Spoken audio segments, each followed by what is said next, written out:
Bros and heroes.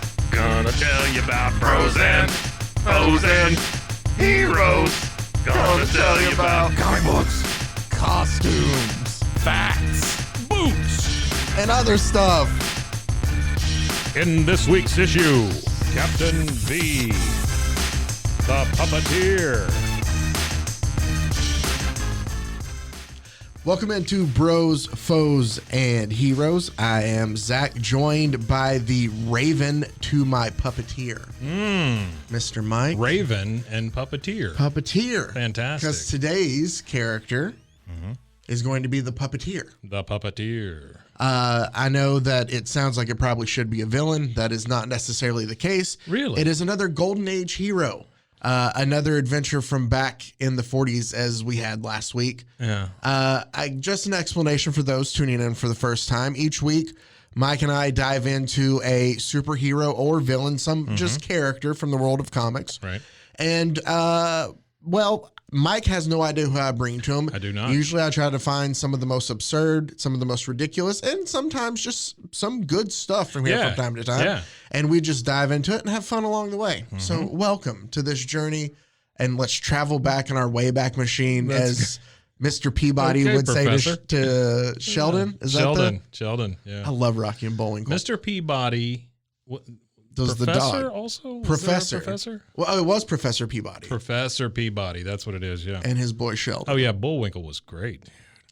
I have, and I'm probably way more excited than anybody should be who has this, but I own the complete series from the 60s, Oh, wow. all 1 through 5, and I still enjoy watching them to this day. They're hilarious. They really are. They're very good. Kids' They are. cartoons. They're the closest that you can get to adult-oriented Looney Tune stuff. You know, Looney Tunes was doing the same thing about then, but yeah. So, Yeah, very good stuff. oh, great stuff. So we're going Terrible to go movie. back. Well, Robert De Niro was in it. I mean, that's something. Yeah, okay. Okay, so we're actually looking at the same publisher as we did last week. What is comics' obsession with puppets, by the way? I don't know. Because puppets show up a lot in comics. Yes, they do. And they're always early really on. lame. Yeah. There's never like a cool... No, because puppets aren't cool. But at the same time, has ever been anything puppet related that's... I'm not trying to diss on, puppeteers, but... That's what I'm saying. I don't know that puppets have ever been cool. It's like magic. It's the same kind of thing. Some magic can be enjoyable. It can be enjoyable. So can puppets. But cool? That's true. I recently rewatched That Thing You Do, and there's the part where they walk into the store that they rented there. Right. Yeah, and on the TV it's the Thunderbirds. You remember that little? Oh yeah. That freaked me out as a kid. Thunderbirds were great, and that without Thunderbirds you wouldn't have Team America. Yeah, that's Thunderbirds basically. It is. Oh yeah, it is. And darker. It's funny, but it's still a little creepy. Sure. But, it's all creepy. Yeah. There's nothing creepier though than what is it? Paddlefoot. What was it? The guy, Clutch Cargo. The guy with the just his mouth moved. Oof, that's creepy. Oh man! And then to watch Conan redo it. Yes. Yeah. Well, see, I get that now. Like I didn't get the bit the first time I saw. Like it was funny, obviously, because of his lips moving. Yeah. But now it's funnier on another level now after seeing and knowing what Clutch Cargo is. Clutch Cargo is ridiculous. But it is very creepy to see like human lips move. That is the cheapest animation that's ever been created. And the animation doesn't. Yes. Nobody moves. Yeah. It's just their mouth. Do yourself a favor and look up Clutch Cargo. Another hero here on the same level. Sorry. The Puppeteer. I took you down the wrong road. Oh, no, that's fine. I will always go down the Clutch Cargo road. Another Fox Features. Fox Features. They were the publisher for this. It is a character created by Alec Hope. And it is actually weirdly a character that is just repurposed from another character. Of course. Originally starting out as Captain V was his name for an issue. Captain V? Yeah, here's the thing. They completely changed his name, changed nothing about the costume. Okay. All they changed from Captain V's name to the Puppeteer's name is he went from Alan Dale to Alan Hale. They could only be bothered to change one letter. What? So, wow. And power's the exact same too. Oh, nice. Now, I'm really hoping he got a big V on his he chest. does. Okay, even as the puppeteer, he's got a big V. Yes, yeah. It's as you can see in this little picture here. Oh yeah. Even with they all look the same. Yes, so they didn't even change the art; they just changed the character's name. Well, what I'm saying though is all of these guys look the same. They're all red and yellow and blue, and they have stars and stripes on them, and they have that domino mask. Well, it's something very. No, he doesn't have the domino mask. Oh, I just assumed. Sorry.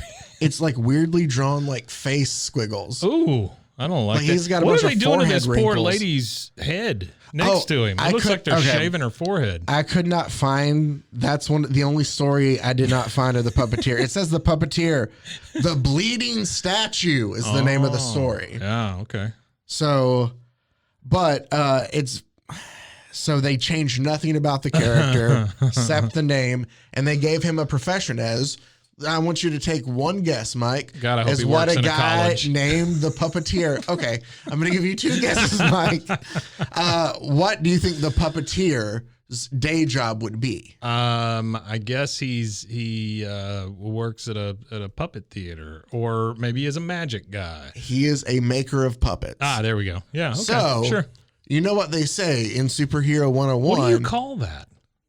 A puppeteer. A puppeteer. In Superhero 101, Okay. if you can't figure out a name for your hero, Sure. just use your job. Yeah, just use whatever they actually So, do. Yeah. you know. It's like the porn thing where you use the street you grew up on and whatever else. Yeah. Exactly. So that's what we have here. This one's even lazier. It's just your job. I want to fight crime. What's your job?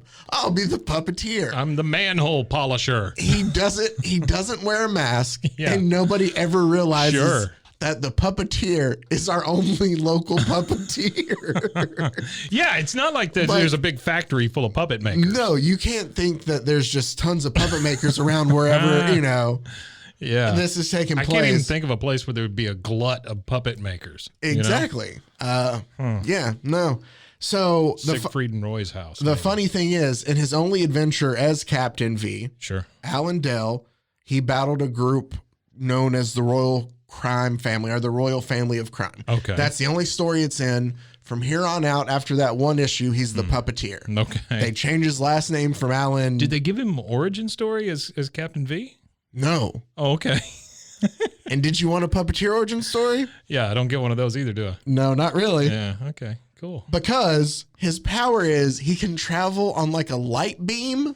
Like puppets It's can. like a V shape. Sure. Yeah. Yeah. Red, white, and blue, of course. Of course. Yeah. And it says he has super strength, but there's times a lot when he fights villains that he is getting his ass kicked. So I don't know. He can also blow the biggest bubbles. Yeah. That's his only powers. So how is that at all related to his job? Yeah, I don't know. A light beam and super strength. He's the puppeteer. Because here's my thing with the puppeteer, you ought to be able to control people. Yeah, nope. I mean, that's all there is to it, right? You want to know who is able to do that though? One of the villains he comes across. Oh, of course, yeah. So his villain can come up with ideas like that, but not the puppeteer. Oh, poor so guy. we haven't even got to the best parts. Poor Mike. puppet boy. So I have basically laid down who the puppeteer is. Yeah. I read through two separate stories of his that they're Okay. very short, so it's not going to take long for us to go through. Okay. They're absolutely ridiculous. Yeah. Let me also tell you that the puppeteer does not work alone. He has a sidekick, Okay. a bald eagle. There's no reason for that. You want to guess the bald eagle's name? Is it Eagly? No, it's Raven. Oh, no. Come on. And they act throughout the story like it's a raven, but he's drawn like a bald eagle. Is there any way you would mistake that bird for a raven? I don't even see the damn bird. Oh, no, that's an eagle. Yeah. Yes. Yeah, he's got a white head. His name's Raven, and they refer to him as if he is a raven throughout the story. Come on. Oh, Wow. I never told you, I guess, back in the day The how Raven. we talked about Rocky and Bullwinkle, another Sure. classic cartoon, Underdog. Yeah. Oh, yeah. Remember Underdog. he would, or even Superman would jump into the phone booth to Yeah. quick Yeah, costume absolutely, change. sure. Remember when characters had to like get ready to fight crime? So you know how what gets the puppeteer from just regular Alan Hill into the puppeteer? He has a special organ in his puppet shop I bet he does. that somebody that somebody has to play the first notes of Beethoven's Fifth Symphony. How limiting. Dear God. Anybody got a $2 bill? I have to change into my secret identity. No, but it has to be played from the workshop. That's the only place this organ is at. Oh my God. So there is in this story. That's ridiculous. But yeah, so it's somebody has to play dun dun dun dun. And there he comes. And then now he is the puppeteer. Wow. Where does this Raven/Eagle hang out? With him. Oh, he can talk, by the way, too. Oh, that's even better. Where is James Gunn? Give him a call, would you?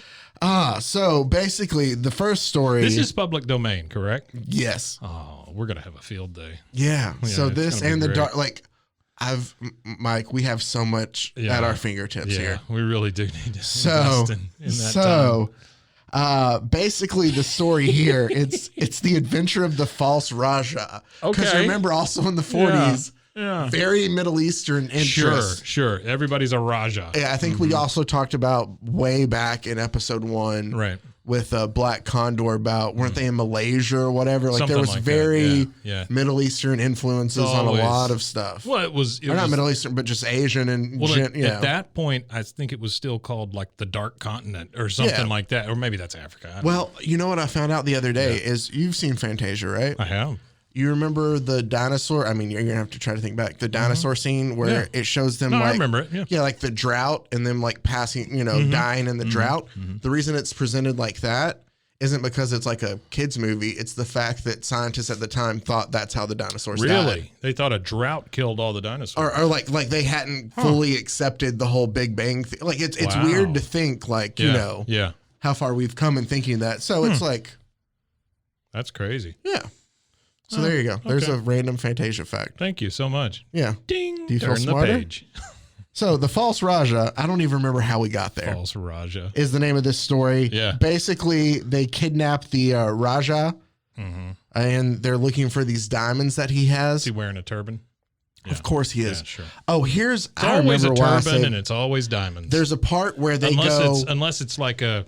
What's the green like a jade or a or emerald or it's so precious rubies. Basically, our hero hears on the radio that the Raja's in town with his diamonds. Sure, and he's like, "Hey, it's Raven!" a big deal back then. Yeah, he's like, "Hey, Raven, let's go visit him. Remember when we made him those 100 puppets?" Sure, I do. And so basically, they just show up at the hotel. And they're like, "Hey, we're here to see the Raja." Wait! You just glossed over something. You said, "Remember when we made him those 100 puppets?" It never expounded upon it. Okay. So this is my favorite so far. By the way, this is great. So they show up there at the hotel and they demand to speak. They're like, "Hey, we're here to see the Raja," and he's like, "He's not having any visitors." And he's like, "Well, he knows us. It's soup time." Yeah, he's like, "We hear his voice in there." Sure. And he's like, "No, he's not seeing visitors." They turn around, they walk away, and the puppeteer says to Raven, he's like, "Hey, did you notice that suspicious that he has an Irish accent and his turban's tied?" Oh no! Come on! Wow. An Irish accent. Okay, we've gone to the point where that's the ridiculous part. It's not the fact that he turns to his bald eagle named Raven and says, "Hey, did you notice?" Yeah.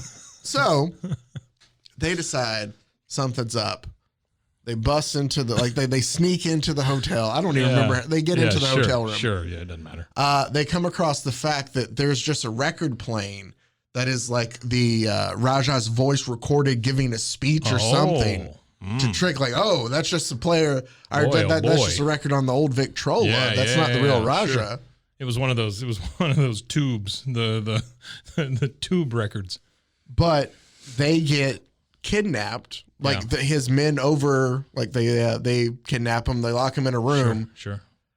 He's not the puppeteer. He's still just Alan Hale here. Well, nobody's started the Beethoven. He lets Raven, I always want to call him Eagly so bad. He lets Raven through an air duct out of the hotel, and he flies back to the puppet shop and he plays Beethoven's Fifth Symphony. Wait, the eagle does?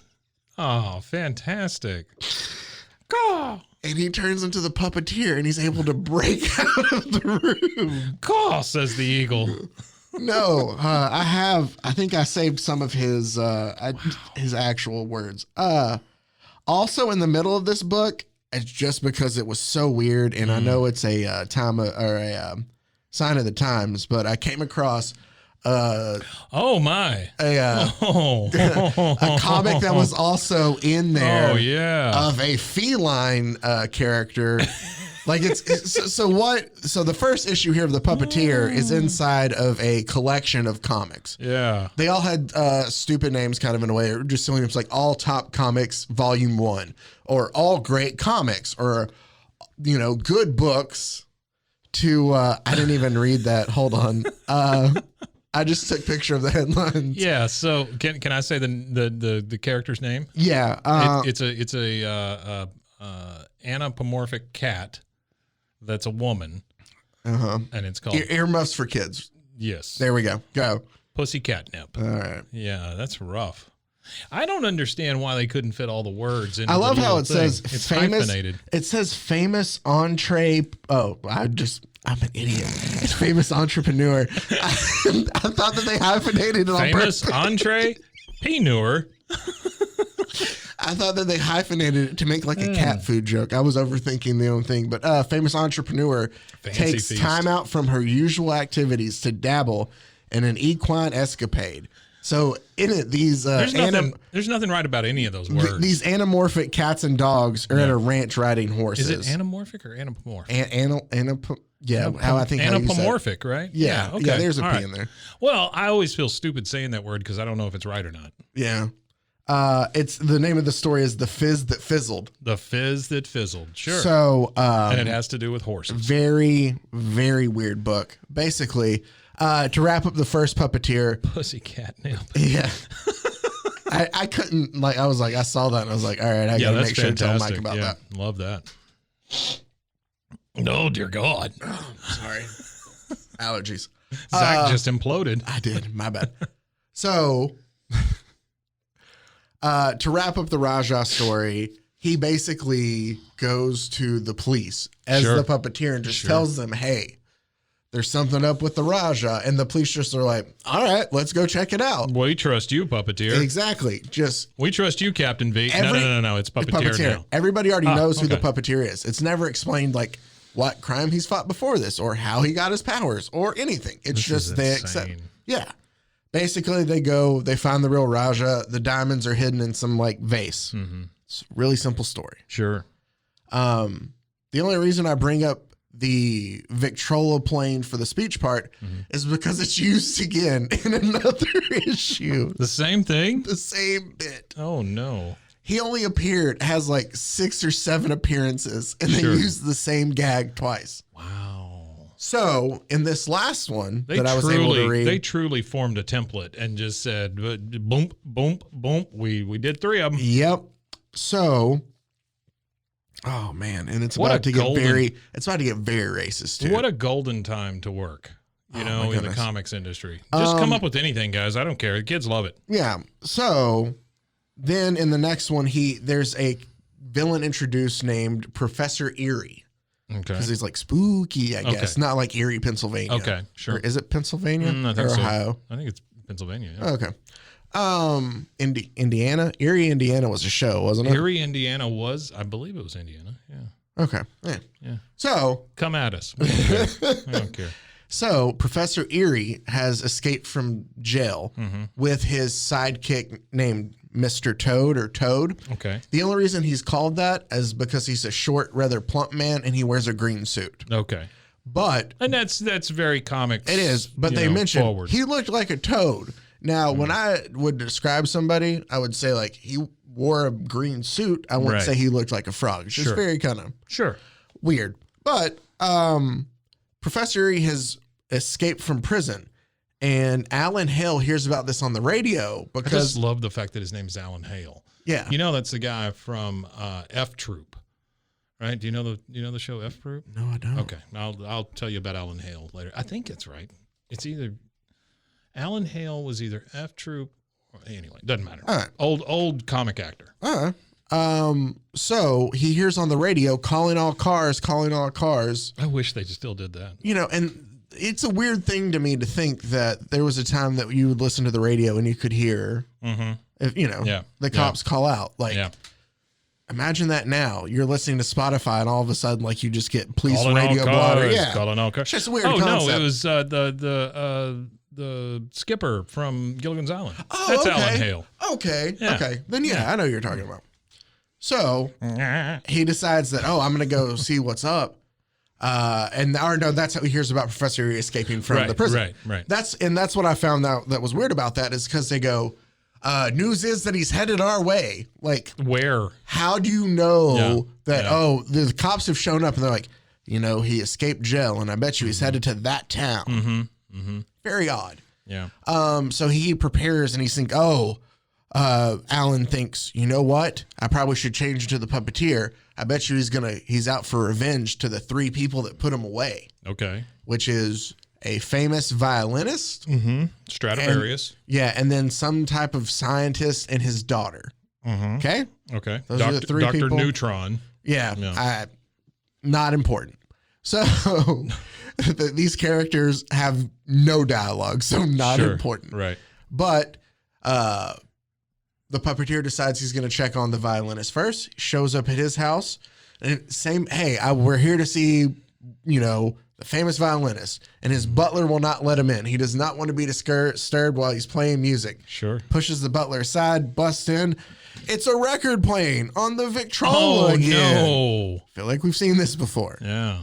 So then he's like, let's go check out, talking to Raven, of course. Let's go check out, the scientist and his daughter. Well, finds out their house is for rent already. It's 2 records playing inside. Just Daddy. Yeah, the kidnapper made them record records of a conversation before they left. It's the recordist. But so at the start of this story, I'm assuming we're in the same day here. Yeah. Basically, it goes from, hey, the professor's escaped.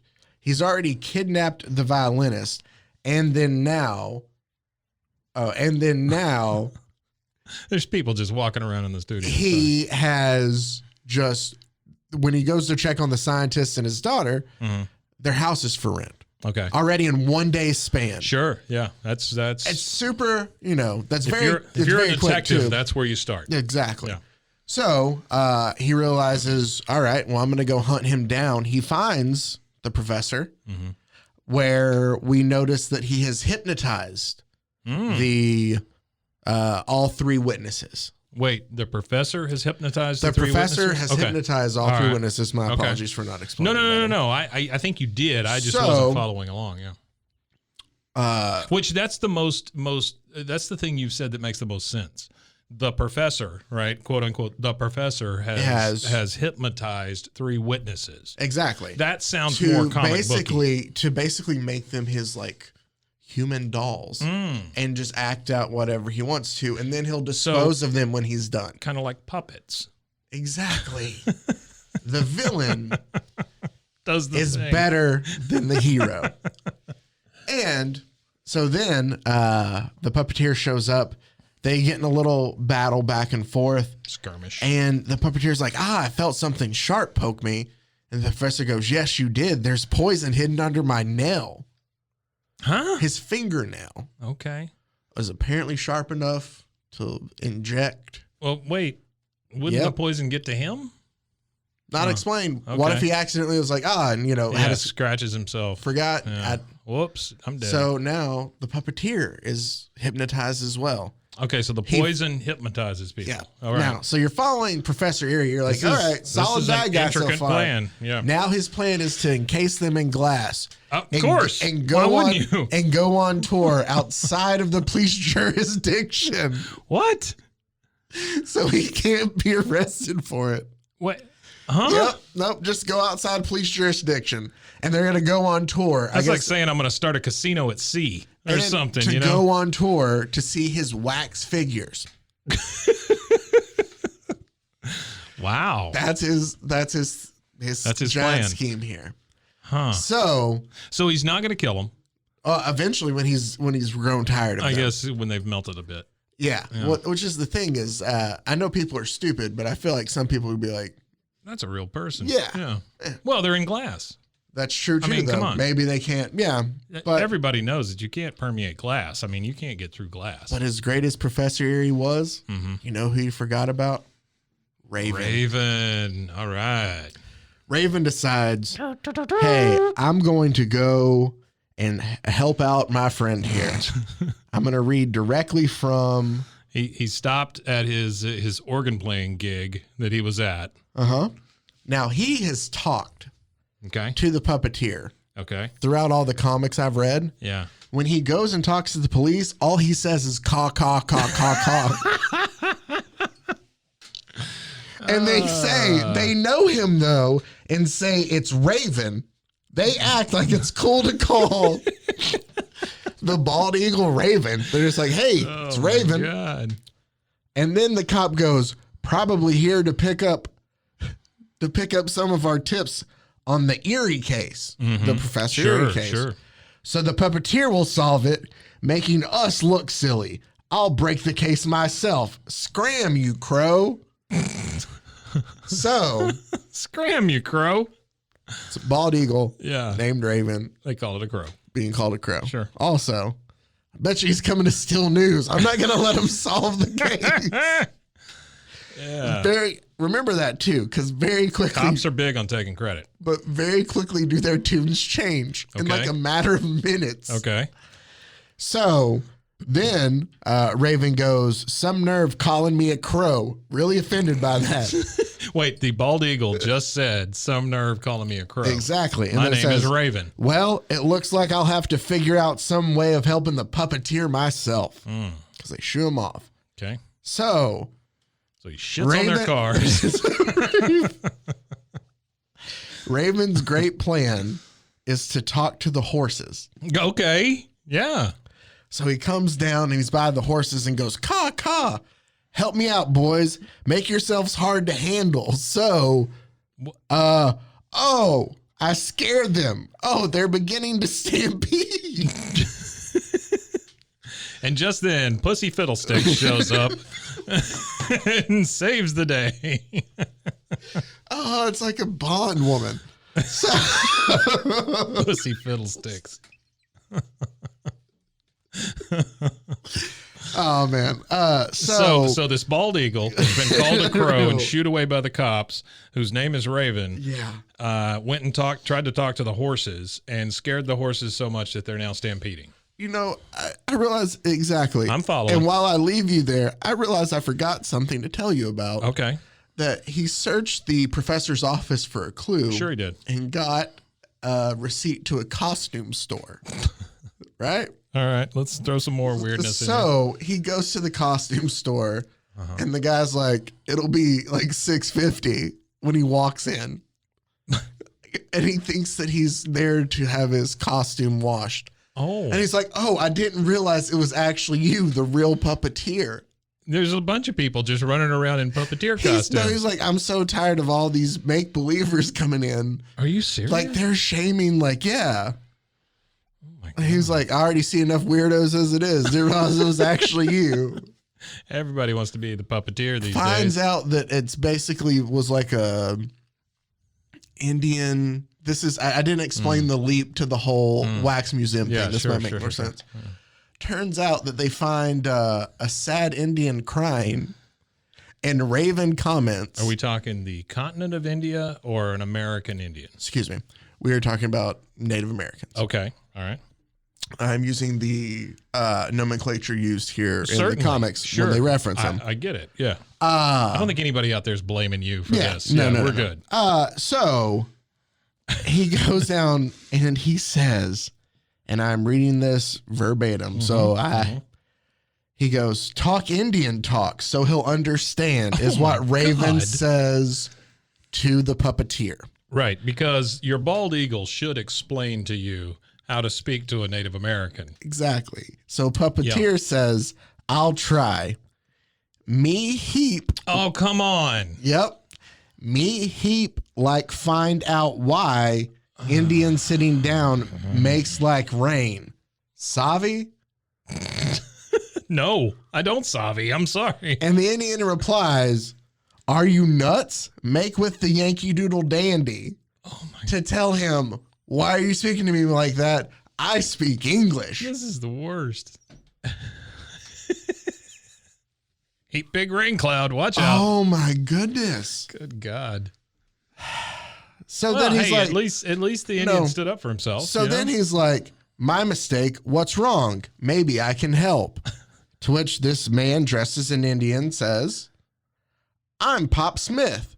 I'm just made up as an Indian. Made up a nice living traveling around the country in my wagon. Come on, Pop. Selling Indian herb medicine and attracting them with my Chamber of Wax figure show. Oh, now it's all gone. Oh. So Professor Erie has stolen the wax museum from this man. From Pops. From Pop Smith. Who's dressed like an Indian. Who's dressed like an Indian. Making and money pretending to be an Indian. I'm assuming, I guess it red face, probably. Sure. It looks like Yeah. But Pop Smith. So that's where the wax museum came in. Yeah. Forgot that ridiculousness. So back to Raven scaring. Right. He scared the horses. Sure. They stampede, and it causes the cart that they're pulling the glass in. That's encasing them into the bridge, and it falls into the water. But don't worry, the water reverses the effects of the hypnotic poison. Well, and the everybody knows puppeteer that. comes through, and he rescues all of them out of the glass enclosure. It's either cold water or a kick to the head by a mule. One of those two will reverse any sort of hypnotism. Exactly. Sure. So he saves them all. And then the cops show up and they say, look, the puppeteer.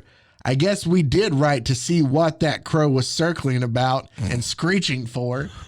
So they shoo him off. So they didn't understand him to begin with. No, they shoo him off. And then they're like, he's just here to try to solve the case. And then he's like, no, I'm going to solve the case. Wait, maybe he does know something. This eagle is here to solve the case. They follow the eagle to find it. Yeah. And then they go, puppeteer, how can I thank you? Puppeteer didn't do squat. Exactly. The eagle did. Yes.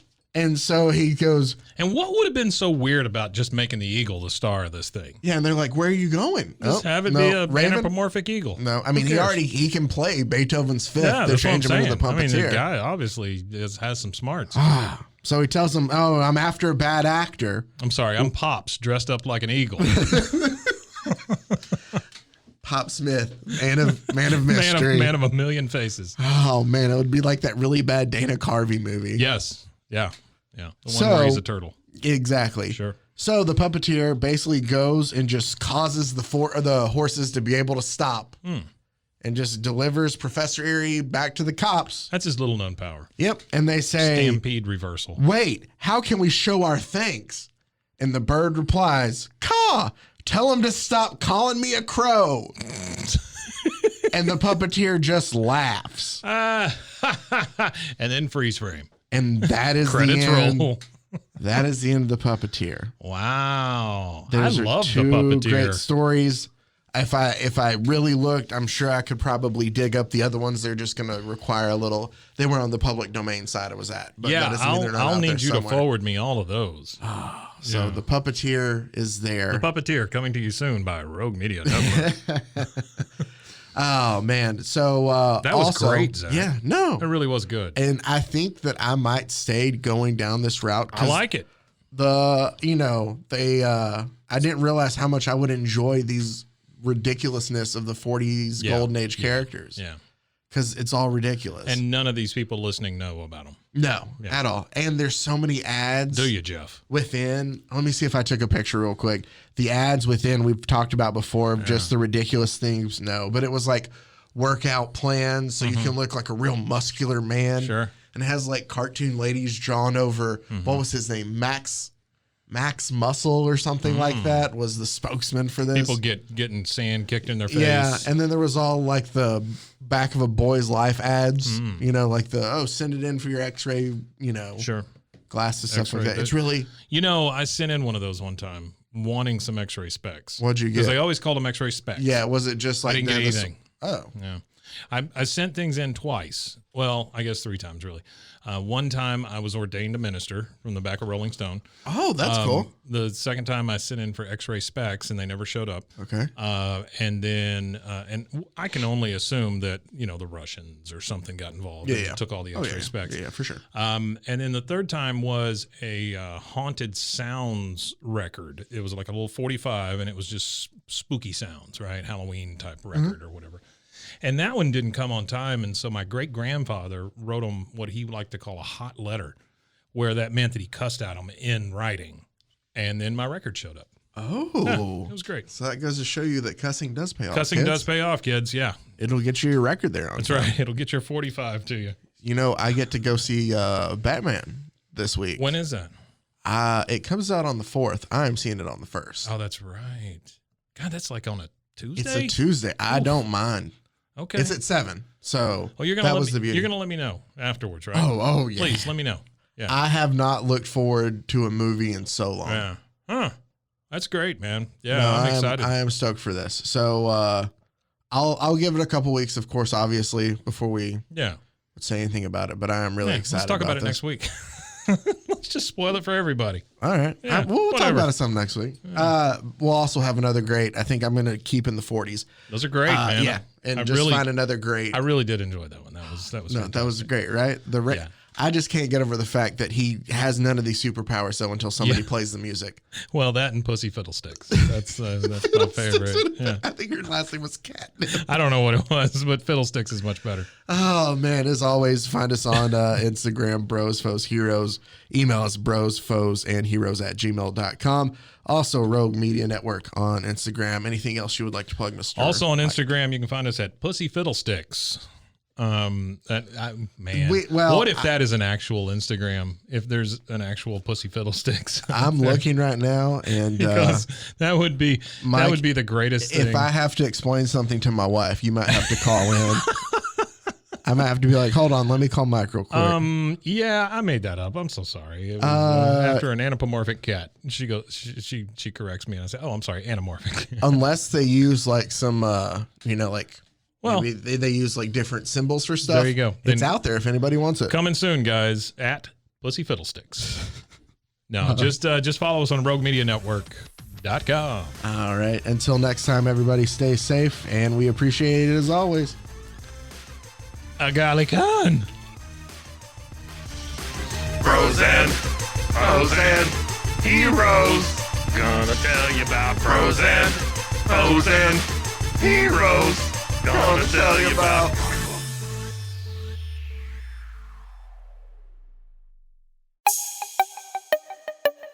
This has been a Rogue Media podcast.